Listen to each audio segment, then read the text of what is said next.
საქართველოს სპორტის და ახალგაზრდობის საქმეთა სამინისტროს ორგანიზებით დაიწყო სტუდენტური დღეები 2015.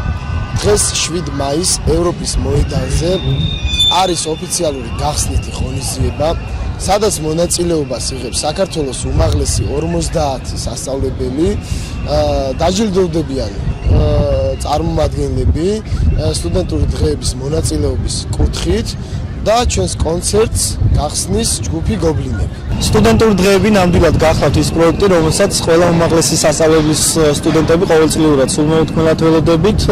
ეს არის დაახლოებით თვენახევარი გადადგმული სპორტულ-კულტურული შემეცნებითი ღონისძიებები. საერთო ჯამში თუ სტუდენტური დღეების ისტორიას გადავხედავთ, სულ 4-ჯერ ჩატარდა, როგორც იცით, და აქედან 3-ჯერ გამარჯვება საქართველოს ტექნიკურმა უნივერსიტეტმა მოიპოვა.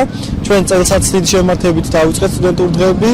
უკვე გვაქვს საპრიზო ადგილებიც დაკავებული რამოდენიმე სახეობაში. მე მინდა თითოეულ უნივერსიტეტს უსურვო წარმატება და თავის მხრივ, რა თქმა უნდა, ტექნიკური უნივერსიტეტიც წელსაც შეეცდება, რომ ლიდერობა არავის დაუთმოს და კვლავ გამარჯვება მოიპოვოს. პირველ რიგში მინდა აღვნიშნო, რომ ძალიან დადებითი მუხტი არის დღეს აქ სტუდენტური დღეების გახსნაზე. იმიტომ რომ ძალიან ბევრი სტუდენტი ერთიანდება ერთი მიზნის გარშემო, სტუდენტური დღეების გარშემო და ძალიან კარგია, იმიტომ რომ სტუდენტებს აქვთ ეს ერთადერთი დღე, რომლითაც იხალისებენ თავიანთ განწყობას და გულშემატკივრობენ თავიანთ უნივერსიტეტს. ასევე მინდა აღვნიშნო, რომ სოხუმის სახელმწიფო უნივერსიტეტი უერთდება სტუდენტურ დღეებს. ძალიან ბევრი ადამიანია სოხუმის სახელმწიფო უნივერსიტეტიდან მოსული. სოხუმის სახელმწიფო უნივერსიტეტმა რამოდენიმე ტურში უკვე მიიღო მონაწილეობა, ძალიან წარმატებით გამოვიდნენ სპორტულ ღონისძიებებში, კერძოდ კი მკლავჭიდში, სადაც მოიპოვეთ 2 ოქროს მედალი.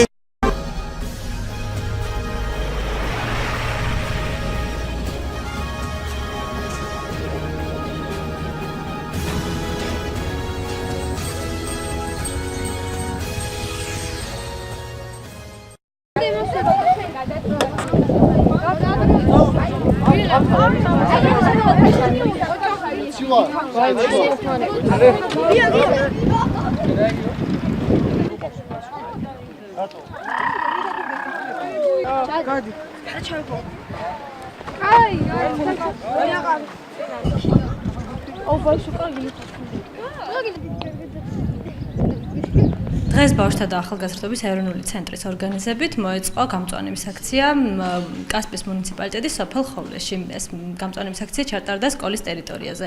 მიმდინარე წლის დასაწყისიდან ჩვენი ცენტრი ახორციელებს პროექტს ეკოკლუბი ამ სკოლის ბაზაზე და შესაბამისად ბავშვებს შევთავაზეთ როგორც თეორიული, ასევე პრაქტიკული სესიები.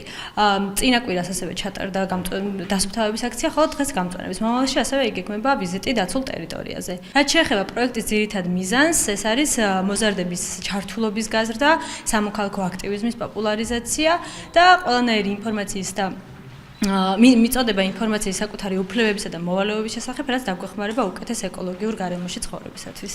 მარტის თვიდან სკოლაში მოვბრძანეთ ბავშვთა და ახალგაზრდობის ეროვნული ცენტრიდან, რომლებმაც სკოლაში ჩამოაყალიბა 2 ჯგუფი. ეს არის სასკოლო დემოკრატიისა და ეკოკლუბის თამთა ხუციშვილისა და მაკა ზურაბიშვილის ხელმძღვანელობით. სკოლაში მათ შემოიტანეს სიხალისე, სიახლე შემოიტანეს სკოლაში, მოსწავლეები უფრო მეტად გათვითცნობიერდნენ სასკოლო დემოკრატიის საკითხებზე, ამავე დროს ეკოკლუბის საკითხებზე.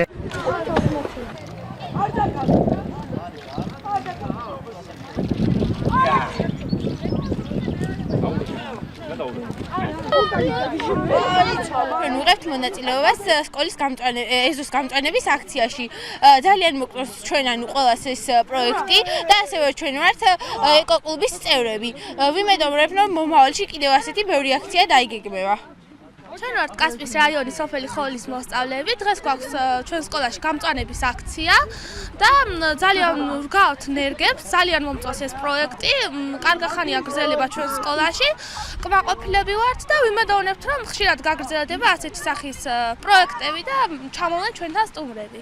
და ამიტომაც მადლობას ვუხდით თამთას და მაკას, მოსწავლეთა თვითმმართველობას და ეკოკლუბს.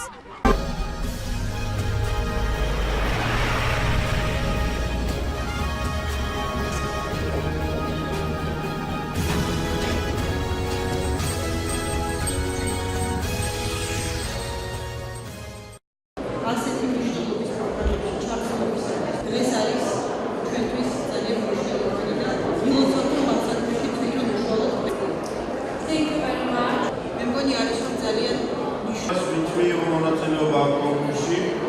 გამარჯვებულებს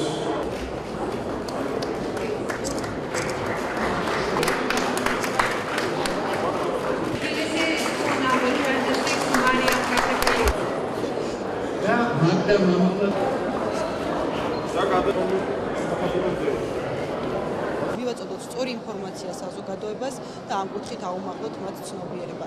რა თქმა უნდა, ჩვენ გავაგრძელებთ სხვა სტრუქტურებთან მუშაობას, როგორც არის პარლამენტი, დონორი ორგანიზაციები და ასე შემდეგ, იმისათვის, რომ კიდევ უფრო გავააქტიუროთ ეს და მივაწოდოთ საზოგადოებას მაქსიმუმი იმისა, რაც მათ ჭირდებათ, რომ დაინახონ ყველა ის სიკეთე, რაც შეიძლება მოგვიტანოს ჩვენ ევროპაში და ევროპულ ოჯახში გაერთიანებას.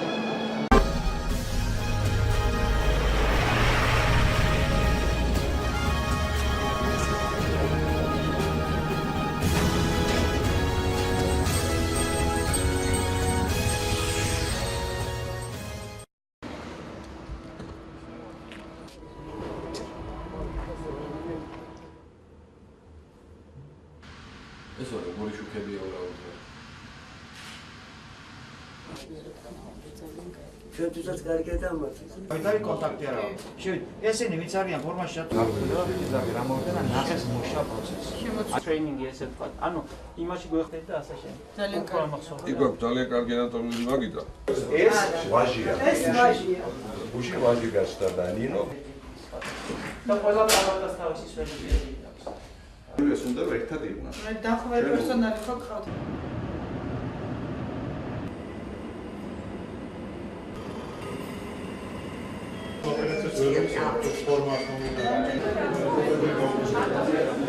პირველი საუნივერსიტეტო კლინიკა საქართველოში უკვე მთელი დატვირთვით მუშაობს და ეს არის ძალიან მნიშვნელოვანი. ის რომ არის გრანდიოზული პროგრამა და წარმატებით განხორციელებული პროექტი, ნამდვილად ამის ირგვლივ კითხვის ნიშნები აღარ ისმევა. ეს იყო სახელმწიფოს მიერ დაფინანსებული და სამედიცინო უნივერსიტეტის მიერ ასევე დაფინანსებული ერთობლივი პროგრამა. მნიშვნელოვანი არის ის, რომ დაწყების ეტაპზე, განხორციელების ეტაპზე არავითარი ხარვეზები არ არის გამოვლენილი, რაც ნიშნავს, რომ მთელი ეს პროგრამა, ეს მასშტაბური პროგრამა იყო ძალიან კარგად დაგეგმილი. არის თავიდან ბოლომდე სტუდენტებისთვის გამისნული იმისათვის, რომ ახალი თაობა ექიმების აღზარდოთ ძალიან კვალიფიციური და თავიდანვე პრაქტიკაში ჩართული. ამიტომ კიდევ ერთხელ მე ვულოცავ სამედიცინო უნივერსიტეტს და ყველა იმ მხარეს, ვინც იყო ჩართული აი ამ ქვეყნისთვის ასეთი მნიშვნელოვანი პროგრამის განხორციელებაში. თბილისის სახელმწიფო სამედიცინო უნივერსიტეტის პირველი საუნივერსიტეტო კლინიკა, ახლად გახსნილი კლინიკა სრული დატვირთვით ფუნქციობს უკვე და აქ ყველა სერვისი აბსოლუტურად მიწოდებული ჩვენი მოსახლეობისათვის, ყველა სამედიცინო სერვისი. გარდა ამისა, აქ უკვე აქვს დეპარტამენტები სასწავლო 15-ზე მეტი. სტუდენტები თავს ნამდვილად ბედნიერად გრძნობენ, ისევე როგორც ჩვენი პროფესორები და ვფიქრობთ, რომ ეს ძალიან მალე აისახება ხარისხს. ასეთი მნიშვნელობის პროგრამებში ჩართულობისათვის დღეს არის ჩვენთვის ძალიან მნიშვნელოვანი და ვილოცავთ, რომ ამ საკითხში თვითონ უშუალოდ Thank you very much. მე მგონი არის რომ ძალიან ვინც მიიღო მონაწილეობა ამ კონკურსში, გამარჯვებულებს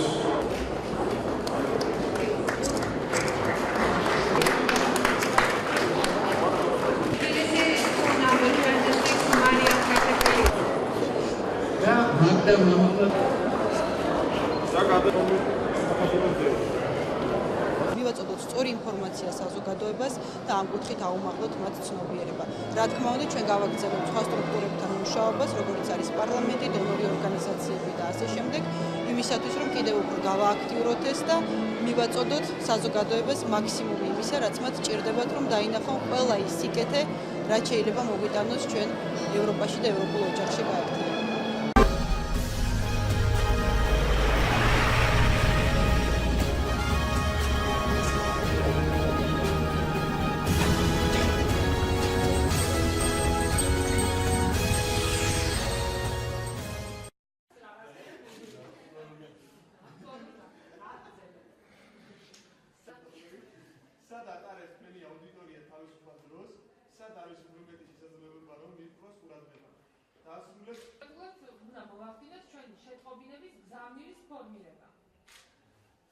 უნდა გავითვალისწინოთ საჭიროებები რა არის, ანუ ჩვენი ბენეფიციარების, როგორ შეუძლია ამ სხვადასხვა საჭიროებების ვისაც წიგნი არ აქვს, მოუწევს ხატვიას და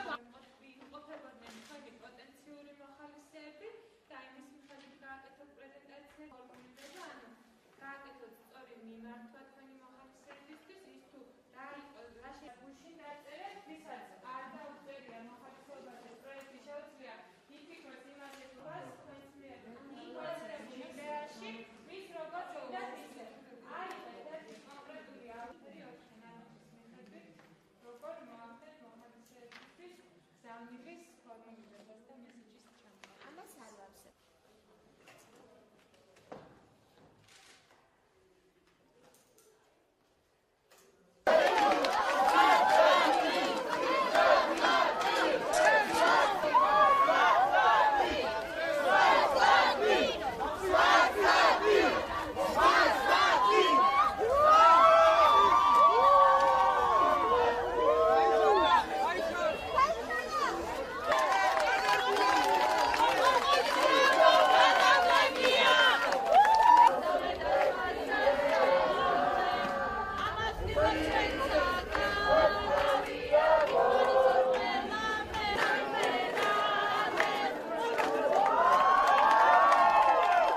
სპორტისა და ახალგაზრდობის საქმეთა სამინისტროს ინიციატივით წელს დაიწყო ახალი ინოვაციური პროგრამა, რომელსაც ჰქვია საქართველოს მოხალისე.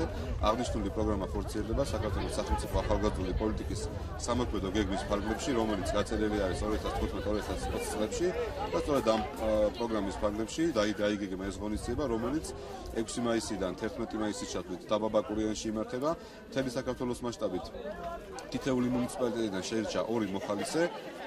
საერთო ჯამში 134 მოხალისე, რომლებიც 5 დღის განმავლობაში გადიან მოხალისეობის უნარჩვევების ამაღლების მიზნით სპეციალურ ტრეინინგ სემინარს. პროგრამა გახდი მოხალისეს ფარგლებში მე წარმოადგენ სამტრედიის რეგიონს. აღნიშნულ პროგრამაში მონაწილეობა იმიტომ გადაწყვეტა, რომ ვარ აქტიური სტუდენტი, აქტიური მოქალაქე, რომელსაც სურს, რომ ჩემი ცოდნა, ჩემი უნარები კიდევ ერთხელ გამაუმჯობესო. ვარ სხვადასხვა პროგრამებში და პროექტებში ჩართული, შედეგადაც რა თქმა უნდა პროგრამა მოხალისე იქნება ჩემი ერთ-ერთი მიღწევა, რომელიც შედეგადაც მე განახორციელებ მოხალისეობრივ აქტივობებს, ჩართვალ პროგრამაში სხვადასხვა მონაწილეებს, რომლებიც დამეხმარებიან საზოგადოების განვითარებაში და მოხალისეობრივ კულტურის დანერგაში. წარმოვადგენ ბათუმის რეგიონს, მე და ჩემი თანამოქალაქეები ვცდილობთ, რომ რაც შეიძლება მეტი ცოდნა და გამოცდილება მივიღოთ, რადგან შემდეგ გავუზიაროთ ჩვენს თანამოქალაქეებს, მოახდინოთ პრობლემების იდენტიფიკაცია, რომლებიც ჩვენს თანატოლებს აწუხებს, შესაბამისად მოვნახოთ ამ პრობლემების გადაჭრის გზები და ჩავერთოთ რაც შეიძლება, ჩართოთ რაც შეიძლება მეტი თანამოქალაქე და გამოვაცოცხლოთ ჩვენი ბათუმი, ჩვენი საქართველო და გავაგონოთ ყველა ჩვენი ხმა მთელ მსოფლიოს მოხალისეობით.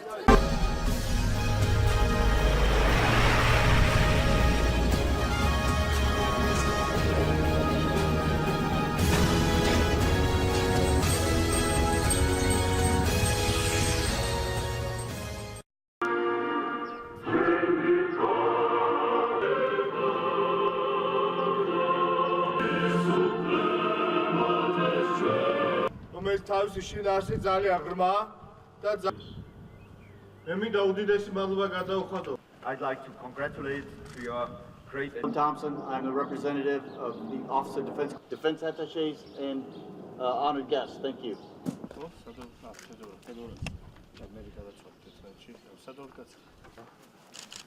აშენით თავს გავუხსნები, მაგრამ იყავით და კარგად გამარჯვებია. მე საგურე.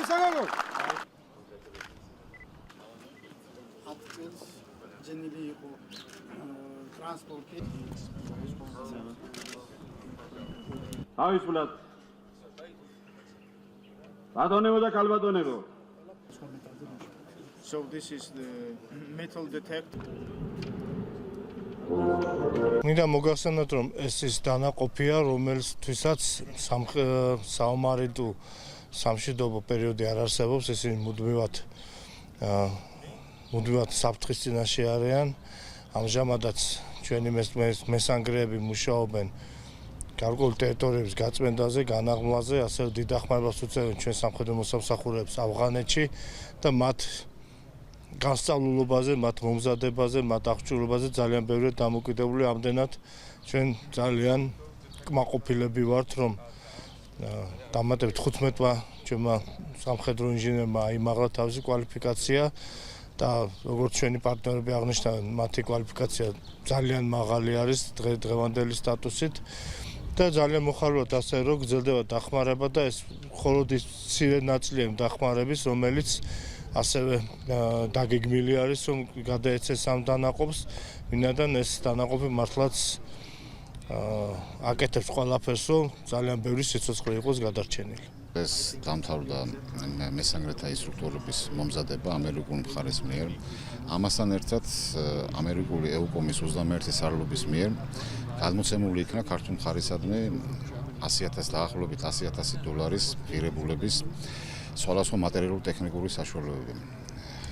ეს მატერიალურ-ტექნიკური საშუალებები, ეს არის მესანგრეთა აღჭურვილობები, სხვადასხვა ოპტიკური ხელსაწყოები და აგრეთვე სხვადასხვა სასწავლო აღჭურვილობები. ეს აღჭურვილობები იმდენად არის მნიშვნელოვანი, რომ ეს გააძლიერებს ამ ასეულის საბრძოლო მზადყოფნას და შესაბამისად იმ დავალებების შესრულებას, რაც დაკისრებულია ამ აღნიშნულ პირად შემადგენლობაზე. ამერიკის შეერთებული შტატების ევროპული სარდლობის წარმომადგენლები მოხარულები ვართ, რომ ქართულ სამხედრო ინჟინრებს წვრთნები ჩაუტარეთ და სხვადასხვა სახის საინჟინრო საშუალებები თუ მატერიალური ტექნიკა გადავეცით. ქართულ სამხედრო ინჟინრებს ძალიან მნიშვნელოვანი წვრთნა ჩაუტარეთ, რომელიც საჭიროა ნატოს ოპერაციებში ჩართვისთვის.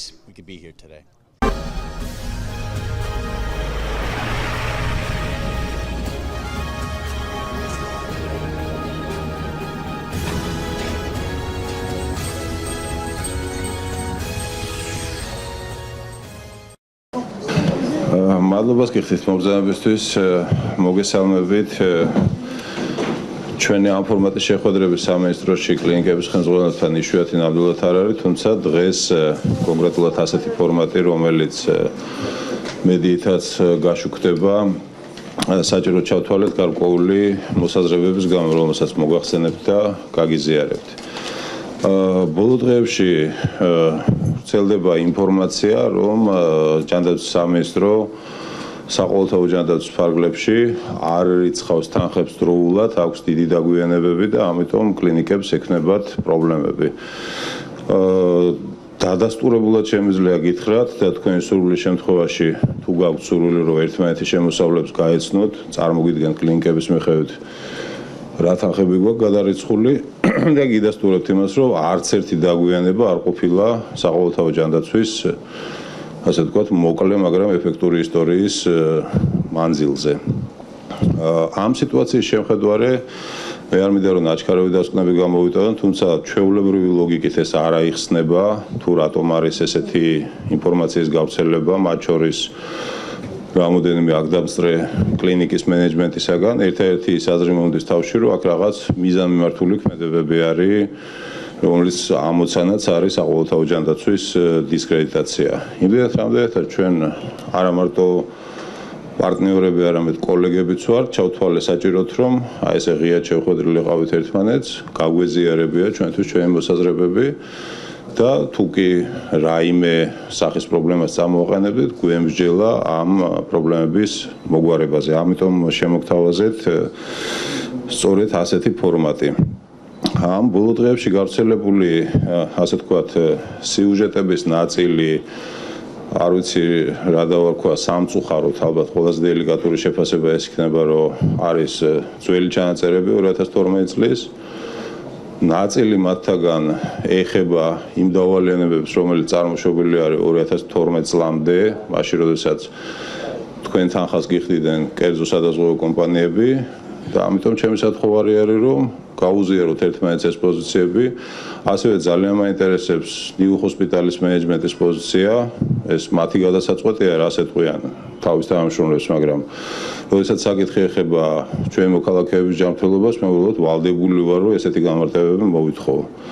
ასე რომ მე მზად ვარ, რომ ციფრები მოგახსენოთ, თუმცა პირველ რიგში თქვენი მოსაზრებები მაინტერესებს ამის თაობაზე და გთხოვთ გამოთქვათ ეს მოსაზრებები. კითხვა არის ასეთი, რომ რომელ კლინიკას, რომელ თქვენთაგან შეექმნა პრობლემა საყოველთაო ჯანდაცვის პროგრამიდან თანხების გადარიცხვაზე. გთხოვთ. შეიძლება ბადანდავთ. მოგესალმებით. რესპუბლიკური საავტომობილოს გენერალური დირექტორი ავთანდელი მედაცი. მე მინდა აი მიუკორձებლად თქვა, რომ აბსოლუტურად რაც შეეხება უბრალოდ ღელა, რომ არ ვიცი საიდან წამოვიდა ასეთი ისინი, მაგრამ მიუკორձებლად შემიძლია თქვა, რომ აბსოლუტურად დღევანდელ დღეს რესპუბლიკურ საავტომობილოს არა აქვს არა თუ დაგვიანება, არამედ ჩვენ არის თხოვნები და ჩვენ თანამშრომლობთ ბატონ ზაზასთან, ქალბატონ მაია ხომერიკთან, როცა იყო ეს აღდგომის დღესასწაულები, ახალი წელი, რამე წინსწრებითაც კი ვამბობდით, რომ იქნება რამენაირად დაგვირიცხოთ არა 5-ში, არამედ პირველში და რამე და ამიტომ ამასთან დაკავშირებით მე ვთვლი რომ აბსოლუტურად ვერ რესპუბლიკურ საავადმყოფოს ამასთან დაკავშირებით რაიმე პრობლემა არ აქვს. ვიმეორებ რომ დავალიანება კი არა, უბრალოდ წინსრებითაც კი ხდება ჩვენი თხოვნით რაღაცა და დაჩქარებით ამ თანხების ჩარიცხვა. ამიტომ მე მაჩნია რომ ეს პრობლემა აი ამ ხელა საავადმყოფო სადაც არის 1.5 მილიონი ბრუნვაზე ვართ ასული ახლა და დაახლოებით წილი არის 1 მილიონი ჯანდაცვის პროგრამით მომსახურების აბსოლუტურად არავითარი პრობლემა ამასთან დაკავშირებით არ არის. კი ბატონო, სხვა კლინიკებს რომელ კლინიკას შეექმნა შეფერხება საყოველთაო ჯანდაცვის პროგრამის ფარგლებში ანაზღაურებაზე თუ შეგიძლიათ რომ ბრძანოთ?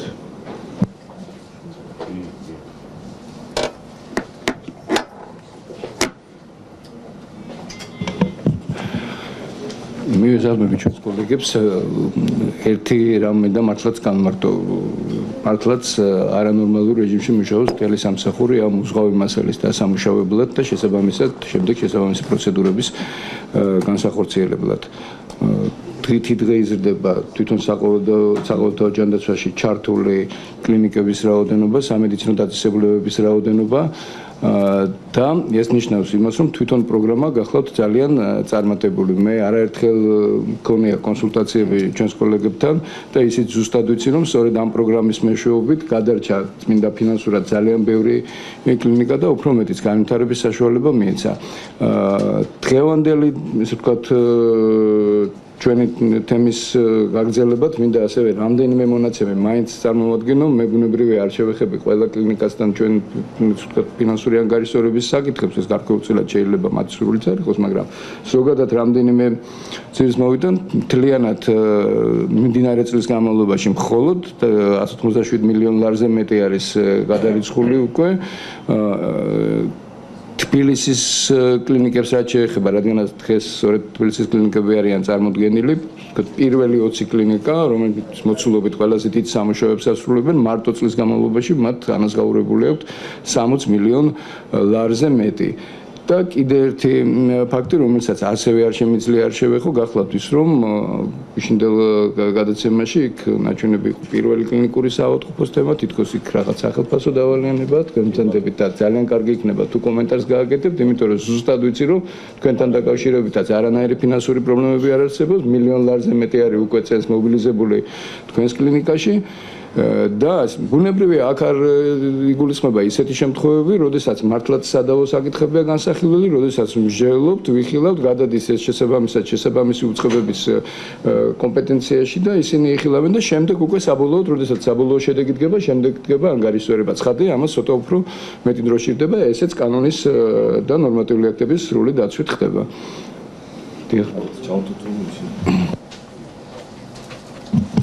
ანუ მინდა მოგახსენოთ რომ ჯანდაცვის სისტემასთან დაკავშირებით და გადმორიცხვასთან დაკავშირებით ჩვენთან პრობლემა არ არის რეალურად არანაირი და ჩვენი მხრიდან მენეჯმენტს არავს არ უთქვამს მსგავსი, იმიტომ რომ შეუძლებელი რაღაც თქვა ისეთი რაც არ არსებობს, მაგრამ პრობლემა იყო ძველ პერიოდში გამოწვეული, რაზე თქვენ ბრძანეთ ბატონ დავით, ეს პრობლემა წარმოშობილი იყო 12 წლის და ნაწილობრივ ბოლო არქიმედეს თემასთან დაკავშირებით ჩვენთან საკმაოდ სხვილი დანაკარგები განვიცადე და ეს სიტუაცია გართულებული კონკრეტულ თანამშრომელთან რამოდენიმესთან და ზოგადად იყო წარმოშობილი მაგ მომენტისთვის.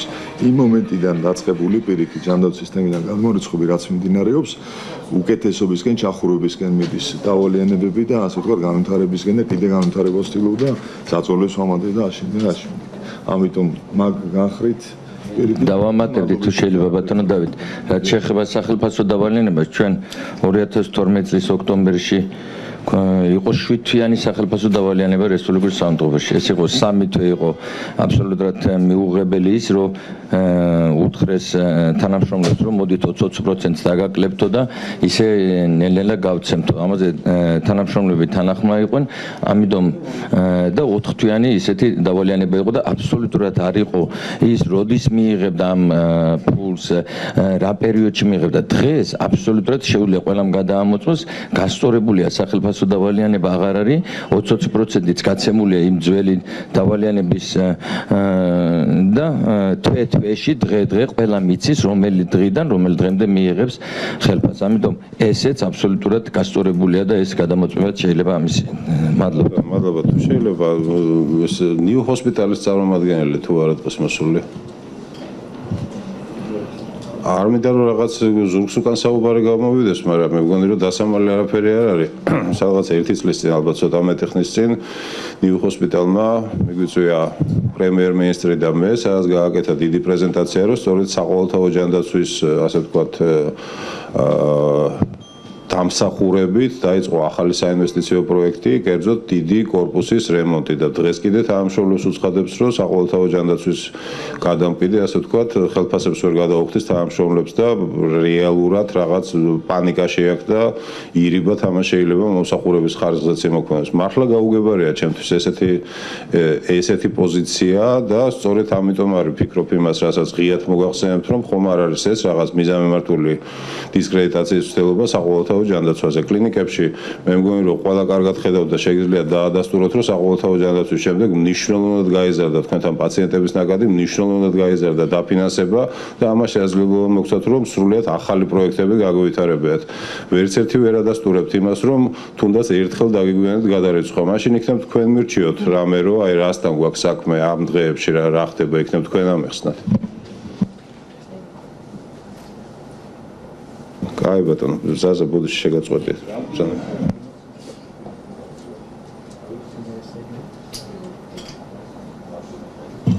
ავერსის კლინიკის გენერალური დირექტორი დიმიტრი ჯორბენაძე გამოვეხმაურებს ზუსტად პაციენტთა მომართვიანობის საკითხს 2014 წელს 2013 წელთან შედარებით. იმ ნაწილშიც კი სადაც რა ნაწილშიც არა ვართ საყოველთაო ჯანდაცვაში ჩართული, პაციენტთა მომართვიანობა გაიზარდა 35%-ით. ანუ ხა ძალიან მიჭირს იმის ანალიზი, რამ გამოიწვია რაღაც გარკვეული მოსაზრებები მაქვს, მაგრამ თვითონ სტაციონარულ ნაწილში ჩვენთან გაიზარდა 60%-ით მომართვიანობა, ხოლო არასტაციონარულ ნაწილში, მაგათად ჩვენი გარკვეული ზოგიერთი ფილიალი, ჩვენ ქსელი გვაქვს 9 კლინიკით, ნაწილი ჩართულია ამბულატორულ პროგრამაში საყოველთაო ჯანდაცვაში, იქ რა თქმა უნდა გაცილებით მაღალია მომართვიანობა კიდევ უფრო გაზრდილია, მაგრამ ცენტრალურ ფილიალში, სადაც არა ვარ ჩართული საყოველთაო ჯანდაცვის ამბულატორულ პროგრამაში, იქაც კი 35%-ით არის გაზრდილი მომართვიანობა.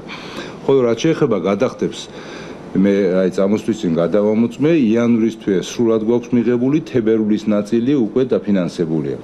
მაგრამ რაც შეეხება ხელფასების ანაზღაურებას, ჩვენ შემოსავალი გვაქვს ნაღდი ფულით შემოსავალიც, აქედან გამომდინარე დავალიანება აპრილისთვის, ყოველი თვის ხელფასის გაცემა ხდება მომდევნო თვის 12 რიცხვამდე. აქედან გამომდინარე დავალიანება ჩვენ ნამდვილად არ გვაგვაჩნია, იმ რა გვაქვს, რაც ვალდებულებაც არის საყოველთაო ჯანდაცვის მხრიდან 60 დღე და ის ვადების დაცვით არის ყველა განხილული და დავალიანება თავის დროზე არის დაფარული. ხო, რაც შეეხება მომართვიანობას 2014 წელი მოგახსენეთ და 2015 წელში გაზრდილ 2014 წლის მონაცემებთან შედარებით 10-15%-ით არის კიდე ზრდა მიმდინარე 4 თვის მონაცემებზე დაახლოებით. კი ბატონო, რაც შეეხება თქვენ რაც ბრძანეთ, ბოდიში თუ შეგაწყვეტეთ და რას თქვენ ბრძანეთ, რომ თებერვლის ნაწილია გადახდილი აქ დამწერ საზოგადოებისთვის, მე მგონი, კარგად არის ცნობილი, უბრალოდ საზოგადოებისთვის ვამბობ, რომ ყველა იმ კლინიკისთვის კარგად არის ცნობილი, ვინც ჩართული არის ამ პროექტში, რომ ანაზღაურება ხდება 45 სამუშაო დღის განმავლობაში. ანუ და როგორც წესი ჩვენ უფრო ადრე ვრიცხავთ ამ თანხებს. ბატონო, კიდე უბრალოდ ორ მომენტს დავამატებდი, ესე იგი, რადგანაც ანაზღაურების საკითხებს შევეხეთ, ესე იგი, წარმოდგენიდან, ანგარიშის წარმოდგენიდან 45 სამუშაო დღის განმავლობაში ხდება სამუშაოს დამუშავება, შემდეგ უკვე 10 დღის განმავლობაში უკვე ხდება პირდაპირ, ესე იგი, ჩარიცხვის პროცესი და ვცდილობთ, რა თქმა უნდა, მაქსიმალურად და ვასრულებთ კიდევაც ამ ჩვენ მიცემულ პირობას. ბუნებრივია, ამ შემთხვევაში კიდევ მეორე ბარიგულისხმება ისეთი შემთხვევები, სადაც ბოლომდე გასარკვევი არის რაღაც საკითხები, რომელიც დეტალურად ბოლომდე ირკვევა და კლინიკებთან შეთანხმებით ხდება შემდეგ პროცედურის განხორციელება. კიდე ერთი რამ, რასაც მინდა ხაზი გაუსვა და რაზეც ყველა დამეთანხმება. ალბათ თვითონ სოციალური მომსახურების სააგენტო საყოველთაო ჯანდაცვის დეპარტამენტი მუდმივ კონსულტაციებს მართავს თვითონ კლინიკის ხელმძღვანელებთან. ეხლა მეორე საკითხია, რომ შეიძლება ყოველთვის 100%-ით ვერ იქნას გაზიარებული მათი მოსაზრებები და ბუნებრივია ესეც სამუშაო პროცესი გახლავთ, მაგრამ დამერწმუნებით ალბათ რომ არ ყოფილა არც ერთი შემთხვევა, როდესაც მოემართათ კლინიკებს და სამუშაო პროცესში არ გადაგვეყვანა ეს მომართვა და არ განგვეხილა საკითხები. მთელ შემთხვევებში ეს საკითხები წყდება დადებითად, არის საკითხები, რაზეც ვკამათობთ და შემდეგ ესე ვთქვათ შეჯერებულ პოზიციამდე მივდივართ. ასე რომ ეს კონსულტაციები მუდმივად მიმდინარეობს და ნურავის ნუ დარჩება ისეთი შტაბ-ბიჭდირება, ბუნებრივია აქ დამცრე საზოგადოებას არ გულისხმობ, რომ რაღაც სადღაც ცალკე არის, ესე იგი ჩვენი სისტემა და ცალკე არიან კლინიკები. ეს არის ერთი ორგანიზმი, დიახ.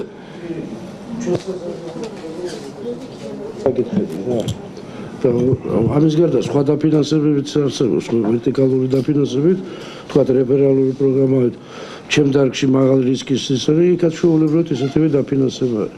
2013 წლიდან აი დღემდე 2 წლის ის არის, მაგალითად ჩვენ კლინიკას მიეცა საშუალება, რომ რეინვესტიციები განახორციელოს და გაფართოებაზე და უფრო ძლავა კლინიკაზე ფიქრდება. კი ბატონო, მე კიდე ორი საკითხი მაქვს დამატებით ვესტები, რომ ერთი მათგანი მინიმუმ მოკლედ თქვა, არ ვიცი მეორე რამდენად გამოვა, მოკლედ მეორე არის EUX-ის გადაწყვეტილებებს რაც შეეხება. პირველი ის, რომ ეს უფრო პირველად ჯანდაცვის ობიექტებს შეეხება, მაგრამ ხშირად გვესმის სამართლიანი ჩივილი ჩვენი კოლეგებისგან, პირველად ჯანდაცვის ექიმებისგან, რომ მათი ანაზღაურება ძალიან დაბალია და 11 თეთრი ერთ პაციენტში და ამ შემდეგ. შეგახსენებთ და მოგახსენებთ ყველას, რომ ანაზღაურება ხდება ეგრეთ წოდებული კაპიტაციის მეთოდით, როცა პაციენტების რაოდენობის მიუხედავად ანაზღაურება მიემართება იმ მოსახლეობის რეგისტრირებული ადამიანების მიხედვით, მაქსიმალური დატვირთვა აქ არის 2500 ითვლება ერთ გუნდზე, ექიმზე, ექთანზე, ის ვისაც მაგალითად 2500 ყავს რეგისტრირებული, ამ გუნდს ერთ ექიმს და ერთ ექთანს ხავს უსვამ. ჩვენ ვუხდით ჯამში 5000 ლარს, კაპიტაცია არის 2 ლარი ერთ ადამიანზე. შესაბამისად ამ ადამიანებს მისდით ჩვენგან 5000 ლარი თვეში.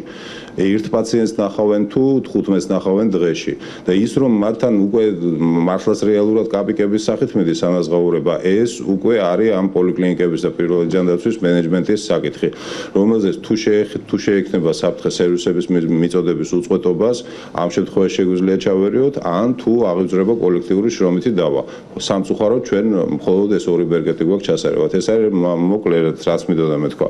ეხლა რაც შეეხება EUX-ის გადაწყვეტილებას, მე ნამდვილად არ ვიჩქარებ არანაირად დასკვნების გამოტანას, თუმცა წინასწარი მონაცემები სამწუხაროდ არასახარბიელო არის თქვენთვის, მაგრამ ნახოთ შეჯამებული რა იქნება და როგორ იქნება.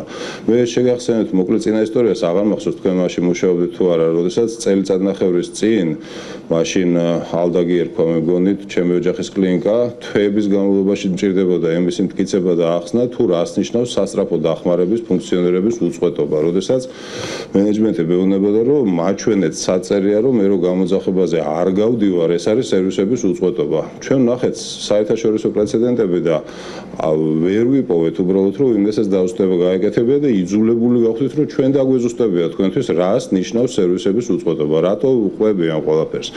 არავის არ მოვიდოდა აზრად თავში ალბათ ის, რომ სამედიცინო დაწესებულება, რომელიც რაიონში ერთი არის, ერთადერთი და ალტერნატივა არ არის უბრალოდ იმ დაწესებულებას თქვენ წარტაცებდით, ასე ვთქვათ, იმის შესაძლებლობას, რომ მართონ გადაუდებელი შემთხვევები. გადაუდებელ შემთხვევებზეც კამათი ქონდა თავიდან, არა მარტო თქვენთან, როდესაც საყოველთაო ჯანდაცვა შემოქონდა და ამაზეც ცალსახა დეფინიცია გაიკეთეთ, კლასიფიკაცია, ეს უკვე საერთაშორისო, რომ გადაუდებელი მდგომარეობა პირველი A კატეგორია ნიშნავს ისეთ მდგომარეობას, არ აქვს მნიშვნელობა გამოწვევ მიზეზებს, როდესაც დროული კვალიფიციური სამედიცინო ჩარევის გარეშე უახლოესი საათების განმავლობაში მოსალოდნელია, რომ პაციენტმა დაკარგოს სიცოცხლე ორგანო ან კიდური. ეს არის რაღაც საბაზო მოცემულობა და სამედიცინო ეთიკის რაღაც საფუძვლები ალბათ. მართლა გაკვირვებული დავრჩი, რომ რანაირად მოახერხეთ ის, რომ ეს საბაზო გადაუდებელი მართვის ფუნქცია ჩამოართვით და ჩათვალეთ, რომ მანქანით შეგიძლიათ გადაყვანა. ისიც ვერ მოახერხეთ დროულად ამ მანქანით გადაყვანა და საერთოდ რას ფიქრობთ ზამთარში, როცა ჩაიკეთება, მაინტერესებს ყველას. კი ბატონო, მოგესალმებით პირველ რიგში, ამაზე გაგცემთ აუცილებლად პასუხს, რომ არ პირველ რიგში რაც აუცილებლად დადგინდება და ამას მონიტორინგი ცალკე და ცალკე ექსპერტიზები და ალბათ საბოლოო შედეგები გახდება ცნობილი, მაგრამ პირველი მინდა გითხრათ, რომ უკანა ბოლო პერიოდში და არ მხოლოდ ერთი კვირის ან ერთი წლის განმავლობაში არავითარი ცვლილება რეალურად ჩვენი სერვისების მეთოდებით არ გაგვიხორციელებია. ჩვენი პირველი ნაბიჯი იყო, რომ ვაპირებდით ამის განხორციელებას გამოსვლას პროგრამიდან, თუმცა არც ერთ ექიმს, ქირურგს ან სერვისს არ შეხებია. თქვენ ეს ნახეთ კიდევ, რომ არც ერთი ლიცენზია ჩვენთან ჩაბარებული არ იყო.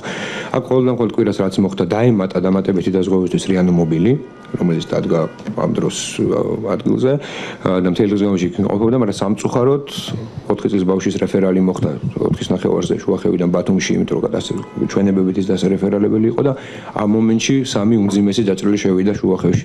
მე ვფიქრობ, რომ ეს არის ისეთი შემთხვევა, როდესაც ნებისმიერ დროს არ მხოლოდ შუახევში, არამედ თბილისში შეიძლება მოხდეს ესეთი რაღაცა და რა თქმა უნდა არავითარ შემთხვევაში სამინისტროს ხვიდათ, მაგრამ ალბათ უფრო შეიძლება თქვა ხალხის ხვიდათ ამას მოყვა უფრო მეტი ნებათაღელვა, ვიდრე რეალურად შეიძლება ამ ფაქტის შეფასება მოხდეს საბოლოო ჯამში.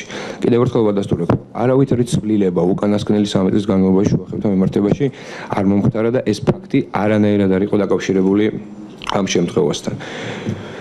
კი ბატონო, დიდი მადლობა. მე ხა დეტალურ ანალიზს ახლა ამ ფორმატში არ გავაკეთებ, ყველაფერს თავისი დრო აქვს, თუმცა რამოდენიმე იმას გავაკეთებ. ნებათაღელვა, რა თქმა უნდა, მოყვებოდა, იმიტომ რომ ახალგაზრდა ადამიანი გარდაიცვალა და თავისთავად ცხადია. თქვენზანაც რომ იმ სერვისები არ შეგიმცირებიათ. მაშინ რატო არ იყო იქ არც ქირურგი, არც ანესთეზიოლოგი და პედიატრი?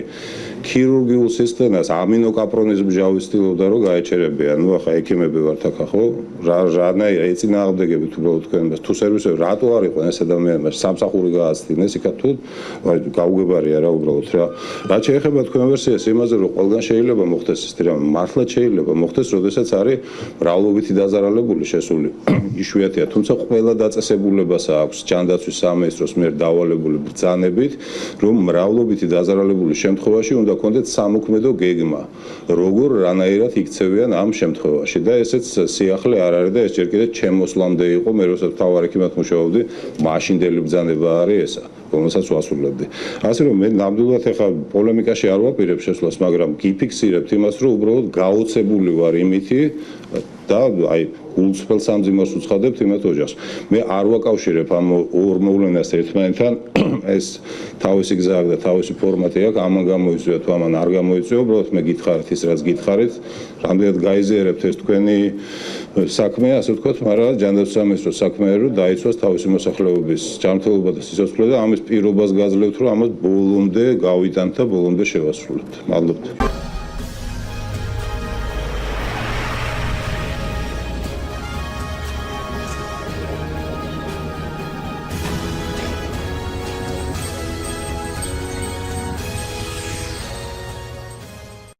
საქართველოს იუსტიციის სამინისტროს საჯარო სამართლის იურიდიული პირი დანაშაულის პრევენციის ცენტრმა მედიაციის ცენტრში შეხვედრა გამართა თბილისში შიდა და ქვემო ქართლში მომუშავე ახალგაზრდულ ორგანიზაციებთან, რომლის მიზანს ცენტრის საქმიანობის გაცნობა და გამოცდილების გაზიარება წარმოადგენდა. დანაშაულის პრევენციის ცენტრი დანაშაულის სამივე დონეზე მუშაობს, ესენია საზოგადოებასთან მუშაობა, რისკ ჯგუფებთან და ყოფილ პატიმრებთან მუშაობა. საქართველოს იუსტიციის სამინისტროს მმართველობის ქვეშ მოქმედი საჯარო სამართლის იურიდიული პირი, რომელიც 2012 წელს შეიქმნა და მისი მისია აიცილოს რეციდივი ქვეყანაში, იმუშავოს რისკ ჯგუფებთან და გაატაროს პირველადი დანაშაულის პრევენციასთან დაკავშირებული ღონისძიებები. ცენტრი ავითარებს და კოორდინებას უწევს იუსტიციის სამინისტროს საგანგებო პროგრამას, რომლის ფარგლებში ერთ-ერთი მნიშვნელოვანი ადგილი უკავია არასრულწლოვანთა მართლმსაჯულებასა და ზოგადად დანაშაულის პრევენციის მიმართულებით წარმოდგენილი პროექტების დაფინანსებას. ვცდილობთ რომ ასევე გამავითაროთ მენტორული პროგრამა, როგორც არის ორი მეგობარი, სულ ახლახანს დავიწყეთ ეს ორი მეგობარი, როგორც გითხარით, და მუშაობთ რისკ ფაქტორების გამოვლენაზეც. ასე ვთქვათ, ვცდილობთ გავიგოთ კვლევების შედეგები, ვიკვლიოთ რა არის საერთოდ საქართველოში დანაშაულის გამომწვევი ფაქტორები, რომ უფრო მეტად დაზუსტებული და იდენტიფიცირებული გქონდეს ხოლმე რომელ ჯგუფთან და რაზე უნდა ვიმუშაოთ. ამ ეტაპზე ჩვენი მედიატორი მუშაობს სისხლის სამართლის საქმეებზე, თუმცა ეს არის მხოლოდ არასრულწლოვანთა განიდებაში შემავალი საქმეები. არასრულწლოვანთა განიდების გარეთ მედიაცია ამ ეტაპზე სისხლის სამართალში არ ხორციელდება, თუმცა სამომავლოდ ვფიქრობთ, რომ დაინერგოს სისხლის სამართლის მედიაციის სხვა კომპონენტებიც, მაგალითად ვფიქრობთ, რომ არასრულწლოვანთა სხვა საქმეებზეც გავრცელდეს განიდების გარდა და ასევე ვფიქრობთ, რომ გავრცელდეს სრულწლოვანთა შემთხვევებზეც განიხილება, რომ სრულწლოვანთა განიდებაში გავრცელდეს მედიაციის კომპონენტი, ასევე განიხილება, რომ მედიაციის კომპონენტი გამოყვანით გავრცელდეს როგორც სასჯელის შემამსუბუქებელი ან მოხსნის წინაპირობა ერთ-ერთი და ასევე განიხილება სასჯელის მოხდის და სასჯელის შემდეგ მედიაციის გამოყენება. თუმცა ეს არის მხოლოდ იდეები, რომლებზეც ახლა ვამუშავებთ. დანაშაულის პრევენციის ცენტრი პროექტს მთელი ქვეყნის მასშტაბით ახორციელებს. იუსტიციის სახლებში ორგანიზაციის მოხალისეები მოქალაქეებს ეხმარებიან და იუსტიციის სახლის თანამშრომლის როლს ერთი დღით ირგებენ. შეხვედრას სხვადასხვა არასამთავრობო ორგანიზაციები ესწრებოდნენ, მათ შორის მეგობრობის ხიდი ქართლოსის წარმომადგენლები. ჩვენი ორგანიზაციის წარმომადგენლები გახდით დანაშაულის პრევენციის ცენტრში, გავეცანით თუ რა ძირითადი მიმართულებები და პროექტები გააჩნდა და ჩვენ დამინტერესდით რამოდენიმე ძირითადი პროექტით და გადავწყვიტეთ, რომ თანამშრომლობა გაგვიგრძელებინა ამ მიმართულებით. იმედია, ჩვენი თანამშრომლობა საკმაოდ კარგ შედეგს გამოიღებს და საკმაოდ წარმატებებს მიაღწევთ. დანაშაულის პირველი დონის პრევენციის მიზნით მოხალისეები ჩართულები არიან სხვადასხვა პროგრამებში. ძირითადი პროგრამა რეგიონებში, სადაც არიან მოხალისეები, არის იუსტიციის სახლში. მოქალაქეებს ეხმარებიან საჭიროებისამებრ იუსტიციის სახლის თანამშრომლის როლს ირგებენ და ხდებიან ერთი დღით იუსტიციის სახლის თანამშრომლები. ნავიგაციაში ეხმარებიან მოქალაქეებს ფოტოჩუხურებთან გადაღებაში, თუმცა გარდა ამისა არის კიდევ სხვა მოხალისეებრივი პროგრამები, მაგალითად ხანძრთა პასიონატში, ასევე სკოლის მოსწავლეები 4-დან 8 წლამდე ახალგაზრდები ხანაზმულებს და პერსონალს ეხმარებიან და ულამაზებენ ერთ დღეს. შეხვედრა რისკ ჯგუფებს მიკუთვნებულ არასრულწლოვანთა დაკავშირებული პროგრამების და პროექტების შემუშავებასა და განხორციელების პრეზენტაციას დაეთმო. შეხვედრაზე წარმოდგენილ არასამთავრობო ორგანიზაციათა წარმომადგენლებს საშუალება ჰქონდათ აუდიტორიისთვის გაეზიარებინათ საკუთარი გამოცდილება არასრულწლოვანებთან მუშაობის კუთხით.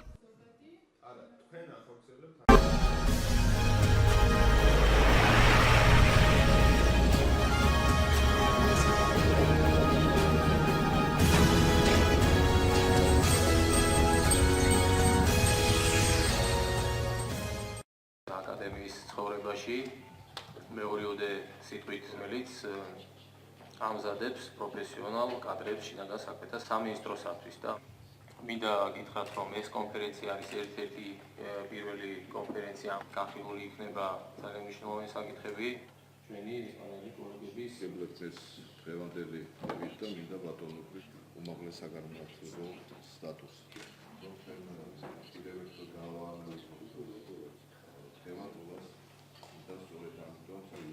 სამინისტროს საშუალებების ადგილობრივ საგანმანათლებლო დონეზე compañero decano de la facultad.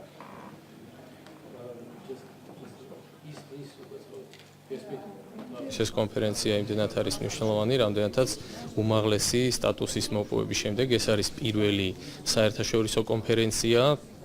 თვითონ თემატიკა, რომელიც დღეს იქნება კონფერენციაზე განხილული, ესევე ძალიან მნიშვნელოვანია. თვითონ მიზანი ჩვენი აკადემიის სასწავლო პროგრამებისა და კონფერენციის თემატიკა ძალიან თანხვედრაში ერთმანეთთან. ეს არის ის გლობალური საფრთხეები, ეს არის ორგანიზებული დანაშაული, რომელიც მე ვფიქრობ, რომ არა მარტო საქართველოსთვის, მთელი მსოფლიოსთვის არის მნიშვნელოვანი თემა. Aktuალური თემა არის დღესდღეობით, აქ მოხდება აზრთა გაზიარება როგორც ქართველი, ესევე ესპანელი კოლეგებისა. También pues en general, ¿no? La reflexión sobre el Estado de Derecho y esperamos que de cara al futuro se pueda continuar estas actividades que estamos desarrollando. Es ya el segundo año que hacemos actividades y desearíamos consolidar la actividad en años y en actividades sucesivas, ¿no? en otras actividades. Pienso que Georgia es un estado en construcción y merece todo nuestro reconocimiento y apoyo y desde el instituto, en la medida en que reflexionamos sobre cuestiones teóricas, pues pretendemos que sean también prácticas, ¿no? Llevadas a la práctica. Y en definitiva, el deseo, ¿no? del instituto es consolidarse como un instrumento útil. საკითხი შეეხება მსოფლიო უსაფრთხოებას და მსოფლიო უსაფრთხოების სისტემას თანამედროვე მსოფლიოში. გამომდინარე იქიდან, რომ ჩვენი ქვეყანა ჩართული არის მსოფლიო უსაფრთხოების სისტემაში, ამის წარმატებით განხორციელებისთვის მსოფლიო საფრთხეების წინააღმდეგ ბრძოლის საქმეში მნიშვნელოვანია, რომ საქართველო ამას დახვდეს დემოკრატიული ინსტიტუტების ჩამოყალიბებით, განვითარებით.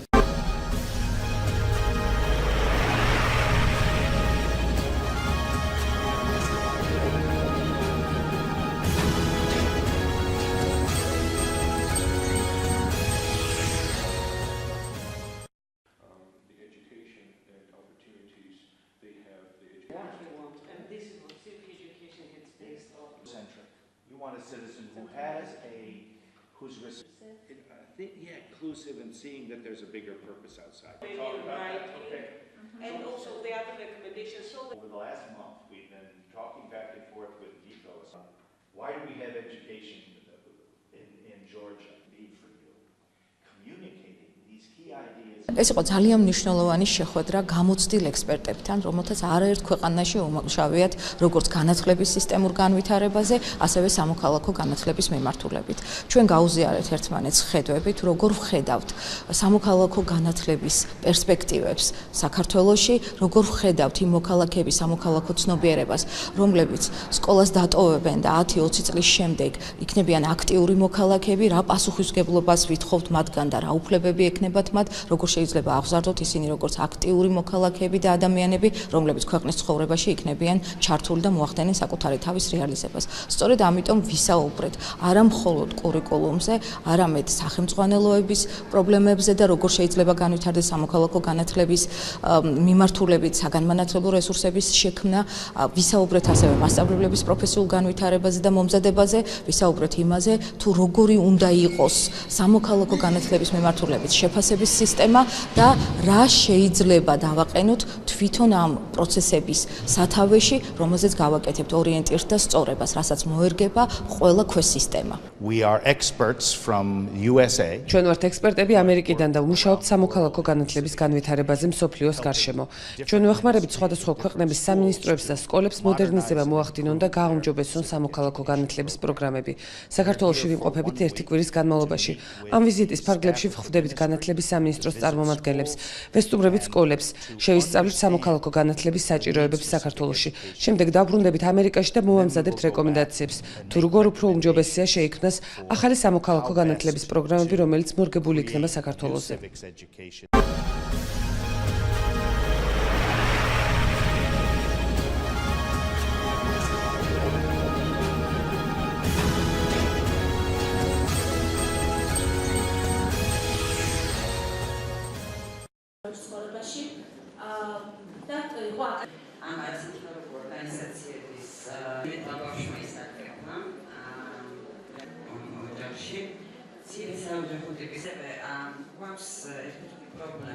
Important than figures, but the results the project has achieved tremendous results of the EU week.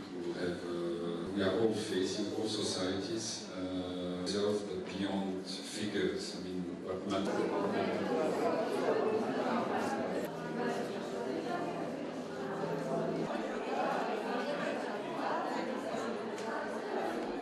გარდა ამ ბავშვების გამოვლენისა, ჩვენ ვაცდებით კიდევ ძალიან ბევრ მნიშვნელოვან პრობლემას. ეს ბავშვები უპირველეს ყოვლისა გამოვლენის შემდეგ ექცევიან გარკვეული მეთვალყურეობის ქვეშ, ისინი უზრუნველყოფილი არიან შესაბამისი საცხოვრისით, განათლების მინიმალური დონით და გარდა ამისა ძალიან ბევრი ბავშვის უბრალოდ იდენტიფიცირება ვერ ხდება აღმოჩენის შემდეგ, სწორედ ამაში ერთვება ჯანდაცვის სამინისტრო, ხდება ასე ვთქვათ მათთვის აუცილებელი დოკუმენტაციის მოწესრიგება, თუ ეს შესაძლებელია ბუნებრივია, რადგანაც ძალიან ბევრი უცხო ქვეყნიდან შემოსულია, კერძოდ აზერბაიჯანიდან. გარდა ამისა, ძალიან ბევრი შემთხვევა არის, როდესაც ამ ბავშვების ოჯახებს შესაბამისი დახმარება ჭირდებათ, ისინი ერთვებიან სხვადასხვა სოციალურ პროგრამებში, როგორიც არის იგივე კრიზისულ მდგომარეობაში მყოფი ბავშვების სოციალური დახმარების, ბავშვიანი ოჯახების სოციალური დახმარების პროგრამა, ეს არის დღის ცენტრები, ეს არის კრიზისული ცენტრები და ასე შემდეგ. ეს მომსახურებები, რომლებიც შეიქმნა პროგრამის ფარგლებში, ეს არის მობილური სამსახურები, დღის ცენტრები, კრიზისული ცენტრები და ტრანზიტული. მიზნად ისახავს, რომ ქუჩაში მოხვედრილი ბავშვი ნელ-ნელა გამოიყვანოს ქუჩიდან. ეს მარტივად არ მოხდება, იმიტომ რომ ძალიან ბევრმა ფაქტორმა გაიყვანა ბავშვი ქუჩაში და უცებ იმას ქუჩიდან ვერ გამოიყვან. თუმცა მნიშვნელოვანია, რომ შეიქმნა პირველად სისტემა, რომელმაც შეძლო, რომ დაინახოს ბავშვი, გამოავლინოს მისი საჭიროებები და დაანახოს გზა, როგორ გამოვიდეს ქუჩიდან ოჯახში. ეს პრობლემა ევროპის ქალაქებისთვისაც დამახასიათებელია.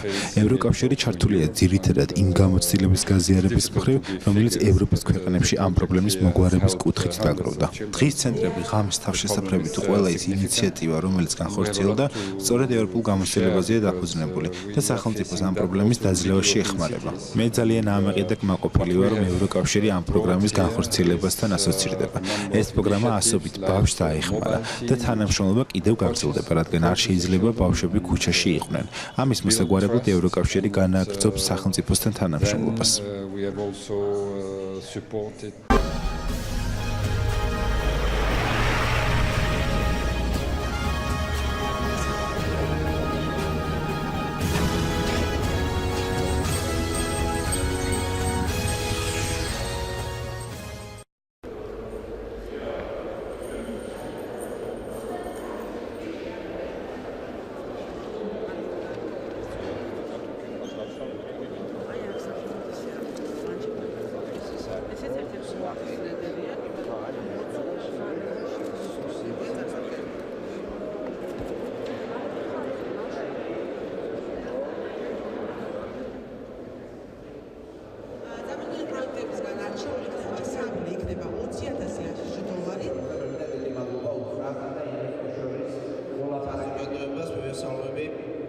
გამოსჭრილია საუკეთესო პროექტებიდან საუკეთესო.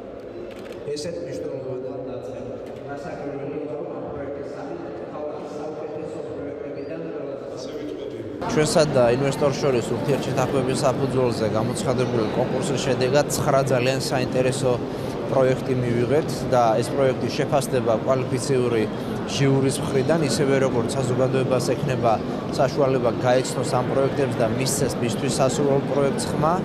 მნიშვნელოვანია ის, რომ სამი პროექტი შეირჩევა 9 წარმოდგენილი პროექტიდან და შესაბამისად გადაეცემა ინვესტორს, რათა მან ამ სამ პროექტ შორის ერთ-ერთზე გააკეთოს არჩევანი. ვფიქრობ, რომ ის კონცეფცია, რაც ჩვენ შევიმუშავეთ და ეს კონკურსი, რაც გამოვაცხადეთ, შედეგიანი აღმოჩნდა და ნამდვილად საინტერესო პროექტს მივიღეთ. ეს არის ძალიან მნიშვნელოვანი მიდგომა, იმიტომ რომ მაქსიმალურად უნდა იქნეს გათვალისწინებული ჩვენი მოსახლეობის ინტერესები. ძალიან ბევრი პრობლემა წარმოიშოვა ხოლმე განსაკუთრებით ძველი თბილისის უბნების განახლებისა და ახალი ხელწერის შეტანის ირგვლივ და ამიტომ ბუნებრივია რომ მაქსიმალურად იქნება ჩვენი მოსახლეობის ინტერესები დაცული. ჩვენი ქალაქი იმსახურებს იმას, რომ განსაკუთრებულად ლამაზი იყოს, როგორც ის ისტორიულად იყო, ასევე მომავალში. კონკურსის ჟიურის წევრებში არის 20 ადამიანი, აქედან არის მოწვეული ექსპერტები, რა თქმა უნდა. მოხდება მათი ანონიმურობა დაცული, როგორც ხედავთ, უნიკალური კოდია ყოველივე პროექტს. მოხდება მათი შეფასება, ორჯერ ჩატარდება შეფასების პროცედურა, ხოლო 20 რიცხვში გამოვლინდება გამარჯვებული. აირჩევა საუკეთესო 3 პროექტი, ამ 3 პროექტიდან ერთის არჩევის პრიორიტეტი რჩება უკვე თვითონ შპლს აპოლოს მხარეს.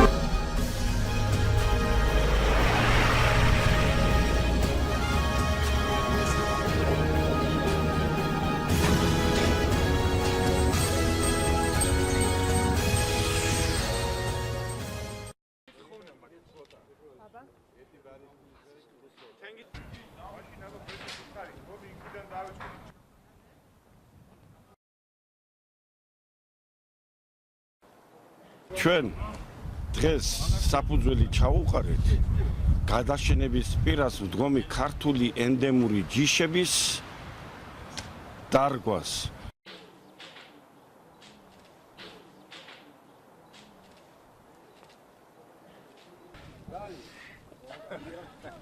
გასული წლის 12 მაისს პატრიარქის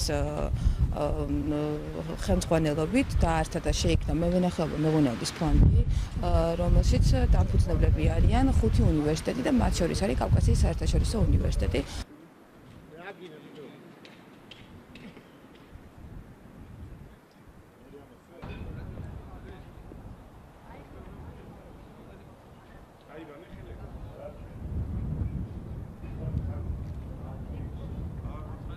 პირველ რიგში მე მინდა მოგილოცოთ ეს დღე, რადგანაც ეს არის ერთ-ერთი მნიშვნელოვანი დღე ზოგადად საქართველოსთვის, როდესაც საქართველოს მთელი გენოფონდი ყურძნისა არის ერთი სასწავლო დაწესებულების საცდელი მეურნეობისა და კვლევითი ცენტრის ტერიტორიაზე თავმოყრილი. თქვენ ხედავთ, რომ აქ არის უნიკალური მარანი, რომელიც არის ერთ-ერთი მართლა თვალსაჩინო საქართველოში, რომელიც აშენდა ძველი ქართული მარნის ტექნოლოგიების გათვალისწინებით და თქვენ ხედავთ აი ამ საცდელ სავენახე მეურნეობას, სადაც არის უამრავი ქართული ჯიშები, მათ შორის შავშურა, კლარჯული, მესხური, რქაწითელი, საფერავი, სხვადასხვა ტიპები.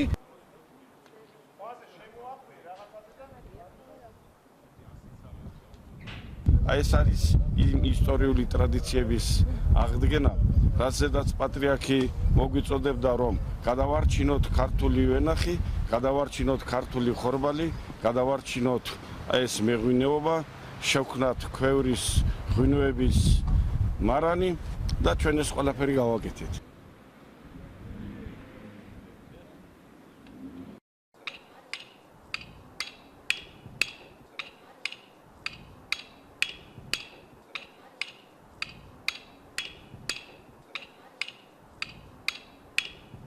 სასწავლო პროცესისათვის და სტუდენტებისათვის, რომლებიც აი ამ დარგს ქართულ მევენახეობას პერიოდიკში და ქართულ მეღვინეობას შეისწავლიან, მათთვის ეს იქნება უნიკალური ბაზა პრაქტიკული განათლების მისაღებად.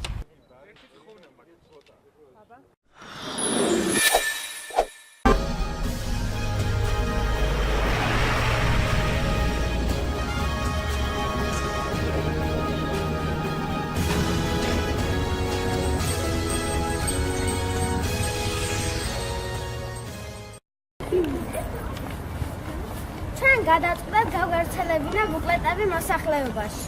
ამ ბუკლეტების საშუალებით გვინდა მივაწოდოთ მოსახლეობას ინფორმაცია ჯანმრთელი ცხოვრების წესის შესახებ.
დედამიწაზე დღეები მოქმედება სუფთა წყალი, ნიადაგი და გაგრძელდება სიცოცხლე.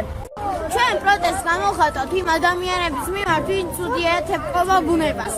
ასეთი ადამიანები ყოველთვის ცდილობდნენ იუჩენ ბუნების მზადებლები და ჩვენ ვცდილობთ მაჩვენოთ ყველას ჭირდება და უნდა გაუქმოთ. ვისაც მამულისთვის გულია შესაძლოა საკაროია ხეებს, გააჩვენებს საკითხს და ისიც წავიდეთ. შემოგვიერთით დარბეშანი სიცოცხლის ხე. ბუნება ბრძენი მასწავლებელია, დაუჯეროთ მას. ამით გადავარჩით სიცოცხლეს დედამიწაზე. ჩვენ იმიტომ გავხდეთ, რომ გავალავაზოთ გარემო და გვქონდა სუფთა ხარი. ჩვენ ეს ნახატი იმიტომ დავხატეთ, რომ ხეების მოჭრა არ შეიძლება, ჩვენ უნდა ვიცხოვროთ ხომალდის კანონებით. ჩვენ დავხატეთ მოჭრილი ხე, ცული და ძახილის ნიშანი. ამ ნახატში ჩვენ ვიგულისხმეთ, რომ ხეების მოჭრა არ შეიძლება. ხეებს თუ გაუფრთხილებით, ხეების სიკეთე გადაგვიხდიან. გაჩუგება სიცოცხლეს და სუფთა ხარი. ჩვენ დავხატეთ ადამიანი, რომელიც ჭრის ხეს, მას უნდა რომ ბუნების მბრძანებელი გახდეს. ჩვენ ეს ნახატი იმიტომ დავხატეთ, რომ ხეების მოჭრა დაუშვებელია. დაიცავთ ბუნება და ბუნებაც დაწესავს. ერთი ნერგი მაინც უნდა დავდგათ, ამით გადავარჩენთ. ჩვენ გვიყვარს ბუნება და ვსრულავთ მასზე.